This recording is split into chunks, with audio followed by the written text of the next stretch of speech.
अच्छा, उसके बाद है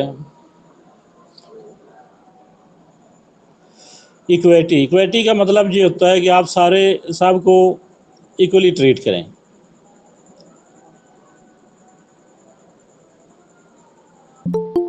ठीक है, कि आपके जो एम्प्लॉयज़ हैं आप उनको अपने एम्प्लॉयज़ ना समझें, मतलब उनकी कोई प्रॉब्लम है तो आप खुद को उनकी जगह पर रख के सोचें। काइंडनेस एंड जस्टिस, ये इसमें दोनों चीज़ें आ जाती हैं इक्विटी के अंदर। ठीक है, कि जो मैनेजर है उसको काइंड भी होना चाहिए और उसके अंदर उसको इंसाफ पसंद भी होना चाहिए। उसके बाद है stability of tenure of personal, कि जो आपका स्टाफ है उनका वो आपके पास फिक्स टाइम के लिए हो, मतलब ये नहीं कि हर दूसरे दिन आपका स्टाफ जो है वो चेंज हो रहा हो। ठीक है, उनका जो एक टेन्योर हो, 3 साल के लिए आए हैं या 4 साल के लिए आए हैं, जितने अर्से के लिए भी वो उनको प्रॉपर करें। ठीक है, उसके बाद है इनिशिएटिव, ये नंबर 13, ये नंबरिंग मैंने साथ नहीं की हुई स्लाइड के साथ, लेकिन ये 14 पॉइंट है टोटल। इनिशिएटिव का मतलब ये है कि जो आपके एम्प्लॉयज़ हैं अगर वो कोई न्यू आइडिया आपके सामने इंट्रोड्यूस करवाना चाहते हैं तो आप उनको इनकरेज करें। ठीक है, मतलब एक तो रूटीन में काम हो रहा है ना, लेकिन कोई एम्प्लॉय समझता है कि यहाँ पे हम इसको मज़ीद बेहतर कर सकते हैं या उसके पास मज़ीद इसको अच्छा करने का कोई प्लान है, तो आप उसको भी इनकरेज करें। स्पिरिट डी कॉर्प्स, इसका मतलब होता है कि टीम स्पिरिट। ठीक है, ये इसकी बड़ी एक आखिरी पॉइंट है, 14 पॉइंट है, कि सारी टीम जो है वो आपस में यूनिटी के साथ काम करे, उनके अंदर एक टीम स्पिरिट हो। ठीक है, मिल के काम करने का जज्बा हो सबके अंदर। उसके बाद नेक्स्ट हमारे पास है बिहेवियरल मैनेजमेंट थ्योरी। ये पिछली फ्यूल की क्लियर है सबको? Yes sir. इसको आप इनमें क्या फ़र्क करेंगे कि साइंटिफिक मैनेजमेंट थ्योरी में और जो एडमिनिस्ट्रेटिव मैनेजमेंट थ्योरी है इसमें क्या फ़र्क है?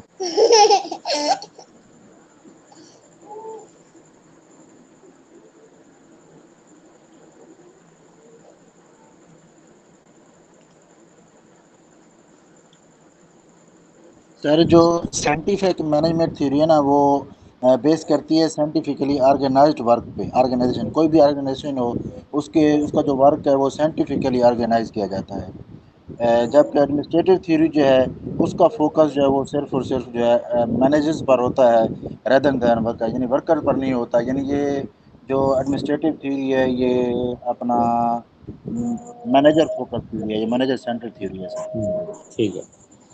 अच्छा, अब आपने क्या करना है कि आपने ना चैट जीपीटी ओपन करना है आज इस लेक्चर के बाद। वहाँ चैट जीपीटी से आपने पूछना है कि इनमें से कौन सी थ्योरी जो है वो बेहतर है। ठीक है, वो आपको एग्जांपल देगा तो आपने उसको कहना है कि कोई आसान एग्जांपल दें, तो फिर वो आपको आसान एग्जांपल के साथ बताएगा। ठीक है, उसके बाद थर्ड थ्योरी जो हमारे पास है वो है behavioural management theory. 1 minute wait कीजिएगा, अजान हो ले।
अच्छा, उसके बाद थर्ड हमारे पास है बिहेवियरल मैनेजमेंट थ्योरी।